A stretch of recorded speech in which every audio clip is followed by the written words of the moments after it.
ராகவ் வந்து ரொம்ப டென்ஷனாக இருக்காரு. இந்த அபி ஏன் இப்படி பண்ணுறானே தெரியல.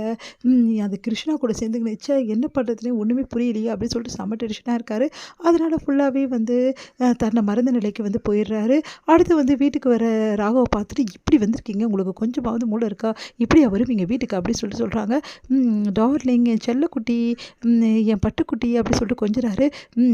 நேரில் வந்து செமையாக திட்ட வேண்டியது, நல்லா தன்னை மறந்த நிலைமையில் வந்து நல்லா எனக்கு கொஞ்சம் வேண்டியது, சும்மா விளையாட்டுக்கெல்லாம் கொஞ்சம் வேலை வச்சுக்காதீங்க புரியுதா, எனக்கு கோவம் வரும் அப்படின்னு நான் இங்கே பாருடி, நான் உண்மையை தாண்டி உன்னை கொஞ்சிறேன், உன்னை நான் எவ்வளோ லவ் பண்ணுறேன் தெரியுமா, உன்னை எனக்கு ரொம்ப பிடிக்கும்டி செல்லக்குட்டி அப்படின்றாரு. அதை கேட்டு வந்து பொன்வண்டுன்றாரு. அதை கேட்டு செம்மையாக கடுப்பாயிடுறாங்க. வேணும்னு என்னை விருப்பேற்றுறீங்களா, இங்கே பாருங்கள் நீங்கள் வந்து உண்மையாக இருக்கிறது பரவாயில்ல, ஆனால் இந்த மாதிரி வேணும்னே வந்து பொய் சொன்னீங்க அப்புறம் அவ்வளோதான். என்னது நான் பொய் சொல்கிறேனா, யார் சொல்கிறது செல்லக்குட்டி, நான் பொன்வண்டு நான் பொய் சொல்கிறேன்னு நினைக்கிறியா, நான் என் மனசை திறந்து சொல்கிறேன், உண்மையாக ஒன்றை மட்டும் தானே லவ் பண்ணுறேன். என்னது லவ் பண்ணுறீங்களா, வெறுப்பேற்றாதீங்க சொல்லிட்டேன். அந்த மதுவை தானே நீங்கள் விரும்புனீங்க, அந்த மதுவை தானே வந்து உங்களுக்கு பிடிக்கும் அப்படின்னு மதுவை நான் விரும்பினேன்டி, ஆனால் மதுவுக்கு அப்புறம் உன்னை தாண்டி நான் மதுவாக நினச்சேன், என் கண்ணுக்கு நீ மதுவாக தெரிஞ்ச, அதனால தான் என் அபி எனக்கு மட்டும்தான் வேணும், யாருக்கும் கல்யாணம் பண்ணி போகக்கூடாது அப்படி சொல்லிட்டு ரொம்ப பயந்து போயிட்டேன் தெரியுமா. நீ என் செல்ல குட்டிடி, உன்னை நான் லவ் பண்ணடி, என் மனசார உன்னை விரும்பினடி அப்படின்னு சொல்லிட்டு அப்படியே படுக்கிறாரு. அதை பார்த்துட்டு வந்து ஒன்றும் புரியாமல் அப்படியே அபி பார்க்குறாங்க.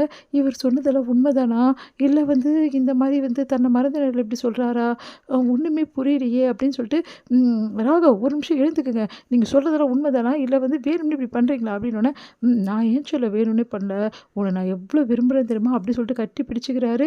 ஒன்றும் புரியாமல் அப்படி யோசிக்கிறாங்க, என்ன இவர் இப்படி சொல்கிறாரு. சரி அப்போ என்னை அவ்வளோ விரும்புனீங்கன்னா அதுக்கப்புறம் எதுக்காக நம்மளை இப்படி தொல்லை பண்ணுறீங்க, ஏன் என்னை வந்து இந்த மாதிரி பாடாப்படுத்துறீங்க அப்படின்னு கேட்குறாங்க. அதுக்கெல்லாம் காரணம் நீ மட்டும்தான், நீ தான் அதுக்கெல்லாம் காரணம் அப்படின்னோடனே நான் என்ன பண்ணேன், என்ன பண்ணலை, அந்த கிருஷ்ணா கூட அன்னைக்கு உன்னை நான் பார்க்காம இருந்திருந்தேன்னா இப்போ வந்து நான் இப்படிலாம் நடந்திருப்பேனா, உன்னை ராணி மாதிரி தாங்கியிருப்பேன், உன்னை என் நெஞ்சில் அப்படி வச்சுருந்தேன் தெரியுமா. இப்போது எனக்கு அவ்வளோ வெறுப்பாக இருக்குது. காரணம் என்ன தெரியுமா, என் மேலே வச்சுருக்க அன்பு, என் மேலே வைக்க வேண்டிய அன்பு எல்லாத்தையும் அந்த கிருஷ்ணா மேலே நீ வச்சுட்ட, அதனால தான் எனக்கு கோவம், வேறு ஒன்றும் கோவமே கிடையாது அப்படின்னோடனே அப்படியே பாவமாக பார்க்குறாங்க. அப்படியே ஒன்றும் புரியல. அப்போ இவர் தப்பாக நினச்சிட்டு தான் என்னை வெறுத்திருக்காரா, அப்போ கல்யாணத்துக்கு முன்னாடி என்னை இவர் விரும்பியிருக்காரா, அப்போது அதனால தான் அவர் பரிதவிச்சு போயிட்டாரா, மேலே வந்தாரே அப்போ பரிதவிச்சு போய்ட்டு நினச்சி பார்க்குறாங்க. கல்யாண மண்டபத்தில் கரெக்டாக ரிசப்ஷன் டைமில் வந்து தடுமாறி நின்னதுராகவோ அப்படியே பார்த்து மனசு கஷ்டப்பட்டது எல்லாத்தையும் நினச்சி பார்க்குறாங்க.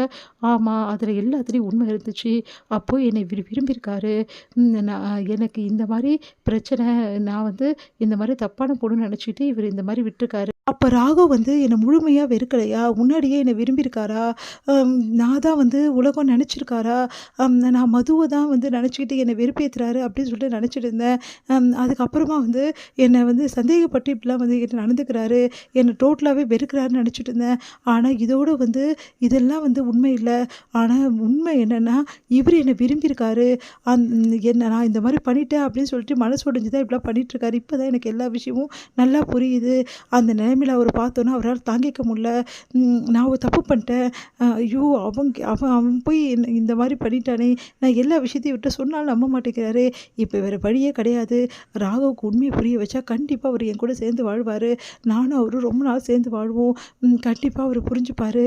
எனக்கு இப்போ தான் எல்லா உண்மையும் புரியுது, நான் உங்களை தப்பாக நினச்சிட்டேன் ராகவ், என்னை மன்னிச்சிடுங்க, இனிமேட்டு உங்களோட நம்பிக்கை நான் மறுபடியும் சம்பாதிப்பேன், மறுபடியும் அந்த அன்பை நான் கொண்டு வருவேன், அந்த காதலை நான் எடுத்துகிட்டு வருவேன், உங்கள் மனசில் அந்த என் மேலே இருந்த காதல் மறுபடியும் வரும், அந்த நம்பிக்கை எனக்கு வந்துடுச்சு.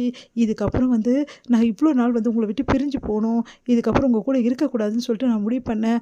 ஆனால் இந்த நிமிஷம் சொல்கிறேன், இதுக்கப்புறம் பிரியறதுக்கு வாய்ப்பே கிடையாது, என் காலம் ஃபுல்லாக உங்களோட தான், நீங்கள் தான் என் புருஷன், நான் தான் உங்கள் பொண்டாட்டி, இதை எக்காரணம் கொண்டு யாரும் மாற்றவே முடியாது அப்படின்னு சொல்லிட்டு அப்படியே பார்க்குறாங்க. அவரோட நெஞ்சிலே அப்படியே வந்து படுத்துக்கிறாங்க.